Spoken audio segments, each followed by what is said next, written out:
네. 참 이거를 제가 저희 구독자방에서도 이 이화전기나 이트론 또는 이아이디를 들고 있는 분들에게 항상 말씀을 드릴 때마다 이거를 언급하는 것조차 사실 그렇게 저는 사실 내키지는 않아요. 근데 그래도 저희 구독자분들 중에도 또 많은 분들이 이 종목 이제 상장 폐지를 기다리고 있는 이 적리 매매 기간 동안 이아이디와 이트론 그리고 이화전기에 대해서 정확하게 이제 우리가 과연 이 적리 매매 기간 동안 마지막 7 거래일 그리고 또 2 거래일이 지났고 이 3 거래일 현재 2 거래일이 지난 현재 이 시간 외에서 어느 정도 EID 같은 경우도 잘 볼게요. 현재 2% 가량 상승이 나와주고 있고 그리고 이트론 볼게요. 네, 이트론도 어느 정도 시간 내에서 이트론은 지금 시간 내에서 그렇게 큰 움직임이 없고 이화전기 같은 경우는 시간 내에서 현재 거의 2.17%이 매수량이 좀 들어오고 있습니다. 네. 다들 제가 말씀드리겠지만 적리 매매 기간 동안 이렇게 끝나지는 않아요. 이거를 그리고 또 세력들은 절대 이 기회를 놓치지 않아요. 제가 예전에 기억나는 게 딱 몇 가지가 있는데 그 MPC 플러스라고 해서 이 MPC 플러스라고 해서 얘네가 적리 매매 기간 동안 갑자기 165% 상승을 한번 했던 상패 비밀을 이끌어냈던 적이 있어요. 그리고 또 럭슬이라는 종목이 있는데 이 럭슬이라는 종목은 얼마였지? 한 450%였나? 450% 정도 급등이 나왔다가 한 번에 또 죽어나가는 패턴. 그리고 다들 좀 많이 아실 텐데 팍스넷. 네, 팍스넷 같은 경우도 적리 매매 기간 동안 첫날에 거의 한 70% 가량 하락을 했다가 다음날 갑자기 또 50% 상승 나왔다가 이게 반복적인 급등과 조정을 계속 보여줬거든요. 그리고 기억나는 게 또 하나가 이 퓨전. 네, 퓨전이라는 종목도 적리 매매 기간 동안 거의 60% 가까이가 급등이 나왔다가 끝나는 경우가 있었습니다.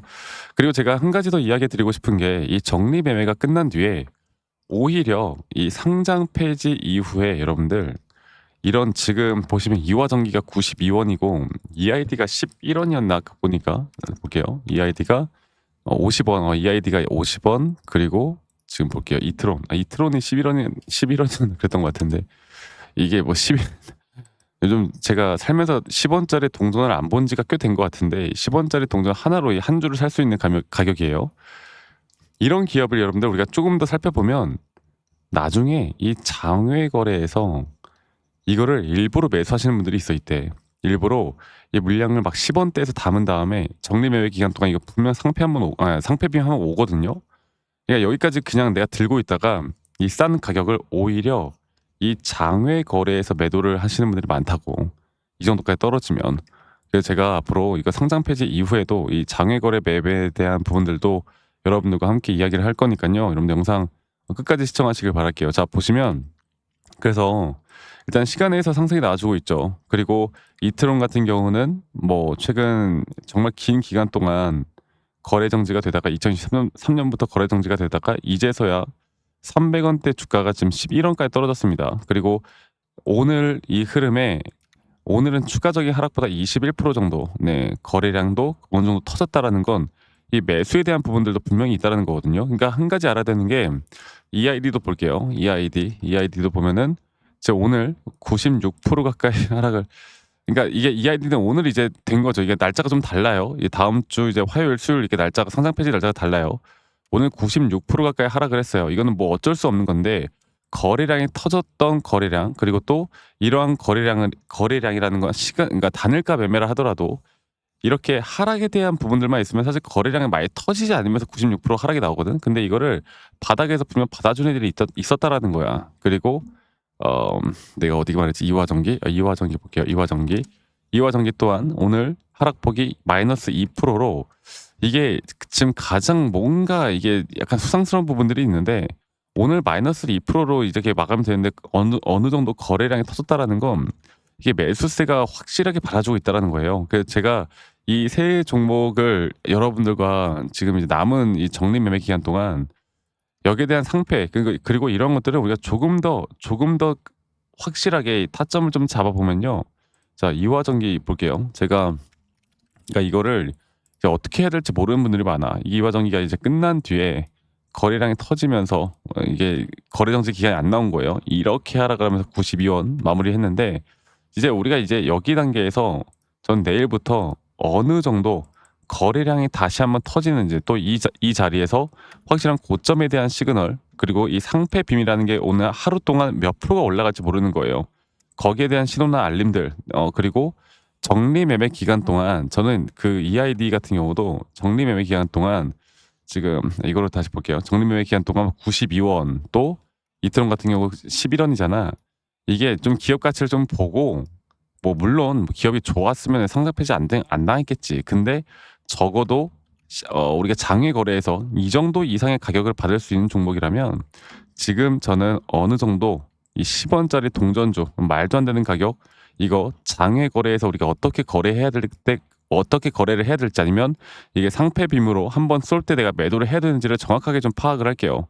아직 좀 정리가 안 된 부분이 있어서 많은 분들이 좀 걱정이 되시겠지만, 결국 우리가 이런 것들은 정확하게 판단을 해서, 또 이 상패 빔에 따른 앞으로 이런 매도에 대한 시그널, 그 시그널이 올 때 제가 다 알려드릴 거고, 혹은 장외 거래까지도 제가 좀 더 살펴보고, 말씀드렸던 것처럼 이런 종목을 제가 다루는 것조차 사실 내키진 않은데, 그래도 마지막이니까, 그래서 여러분들 들고 있는 종목을 지금 이 밑에 있는 번호로 저에게 남겨주세요. 뭐 이화전기면 이화전기, 이화전기면 이화전기, 혹은 이트론이면 이트론, 아니면 EID면 EID, 뭐 세 개 다 갖고 있으면 그럴 일은 없겠지만, 아무튼 들고 있는 종목명을 제 밑에 있는 번호로 저에게 문자로 한 통 남기시면, 제가 이 들고 있는 분들 앞으로의 타점이나 또 장외 거래에서 우리가 어떻게 좀 대응을 해야 될지에 대해서 알려드릴 테니까, 이 부분들 여러분들 꼭 참고해서 마지막 좋은 결과, 우리가 돈 한 푼이라도 좀 더 건질 수 있는 좋은 결과를 좀 만드셨으면 좋겠습니다. 아시겠죠? 그리고 이제 시장 주식할 때 이제 더 이상 이런 종목들은 쳐다보지도 말고, 사실 제가 제 다른 영상들을 보시면 아시겠지만, 진짜 우리가 올라갈 수 있는 영상들, 또 올라갈 수 있는 부분들, 혹은 내가 저점에서 다시 잡을 수 있는 종목들에 대해서 이제 영상들을 많이 찍고 있는데요. 이런 것들은 앞으로 여러분들 조심을 하셔야 됩니다. 아시겠죠? 자, 그리고 제가 이제 기술적인 부분들을 좀 주로 다루고 있어요. 그 기술적인 부분들에 대해서 많은 분들에게 또 좋은 내용들과 자료들도 함께 공유하고 있으니까, 오시는 분들마다 이화전기, 이트론, EID뿐만 아니라 다양한 또 종목들에 대해서 함께 좀 이야기를 나누는 또 저희 구독자분이니까 많이 꼭 참여하시기 바라겠고, 이러한 자료들도 여러분들이 받아보시고 어느 정도 또 공부도 하는 어느 정도 성의만 보여주시면 된다, 이 말씀 드리겠고요. 제가 그 제 영상 밑에 이 더보기란을 눌러보시면 또 링크가 하나 있어요. 만약 여러분들 들고 있는 종목들 중에 물려 있는 종목이 있거나, 아니면 내가 최근에 이런 매수나 매도 타점을 좀 신규로 잡았는데 여기에 대해서 피드백을 좀 받고 싶으신 분들이 있으면, 간단하게 종목명 이렇게 해가지고 저에게 남겨주시면, 설문지 제출만 하시면 제가 개인적으로 또 피드백도 해드리는 시간 좀 가져볼 거니까요. 이 부분도 꼭 많이 참여하시기 바라겠습니다. 아시겠죠? 그래서 밑에 있는 번호로 저에게 종목명만 남기면 된다라는 거 여러분들 꼭 잊지 말고 많이 꼭 참여하시기 바라겠고요. 제가 여러분들에게 이제 지금 우리나라 지수가 어느 정도 고점을 찍고 내려오려고 하거든요. 그러니까 시장이 만약에 무너지면, 이 무너지는 시장에서 현물 매수를 하면은 사실 이게 우리가 좀 힘들어. 그래서 하락장에서도 우리가 돈을 버는 방법이거나, 하락장에서 우리가 어떻게 돈을 벌지, 혹은 지수의 흐름에 따라 우리가 지수에 대한 매매로도 어떻게 돈을 버는지, 여기에 대해서 알려드릴 테니까 여러분들 영상 끝까지 꼭 시청하시고, 이런 좋은 인사이트들까지 받아가시고, 여러분들 들고 있는 종목명, 들고 있는 종목, 저한테 문자 한 통 남기시는 거 잊지 마시고 많이 꼭 참여하시길 바라겠습니다. 아시겠죠, 여러분들?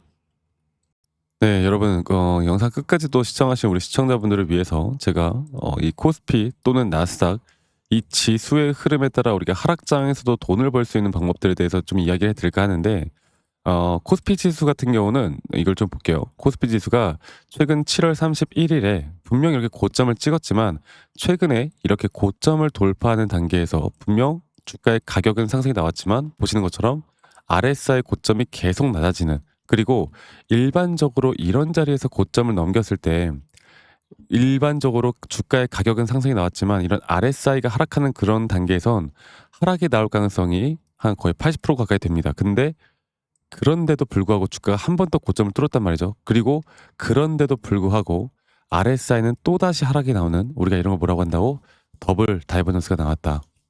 자, 코스피 지수는 2017년도 그 코로나 직전에 바로 이 자리에서도 이런 더블 다이버전스에 대한 확실한 매도에 대한 시그널이 나왔습니다. 그리고 나서 지수가 어떻게 된다? 거의 2,896 포인트에서 2,000 포인트 가까이 떨어지는 정말 큰 폭의 하락이 나왔죠. 네.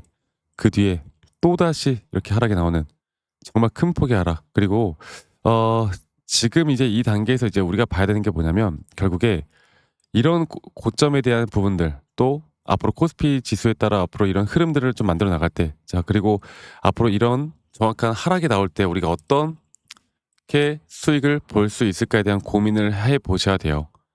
남들은 이런 자리에서 만약에 주가가 지수가 급락이 나온다고 할 때 내가 아무리 현물을 매수를 해도 수익을 볼 수 있는 구간들이 거의 없단 말이에요. 그러면 이런 하락장에서도 분명 다른 또 지수의 움직임에 우리가 투자를 해서 하락에 배팅을 해서 우리가 돈을 벌 수 있는 기회를 만들어 가야 돼요. 이거는 비단 코스피뿐만 아니라 우리가 나스닥 차트만 보더라도 알 수가 있는 부분이에요.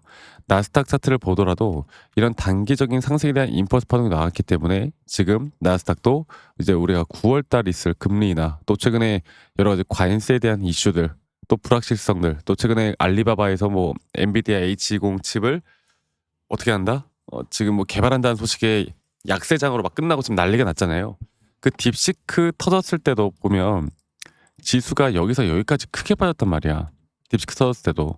그러니까 이런 장들을 우리가 좀 볼 때 결국에 지수가 하락을 해도 수익을 볼 수 있는 구간들을 우리가 만들어 가야 돼요. 제가 앞으로 저희 구독자분들과 함께 나가는 건 현물 투자의 매수 매도 타점도 중요하겠지만 이런 지수가 하락을 할 때 어떻게 우리가 수익을 볼 수 있을까? 제가 이런 부분들을 저희 구독자분들과 계속 함께 만들어 나갈 예정입니다.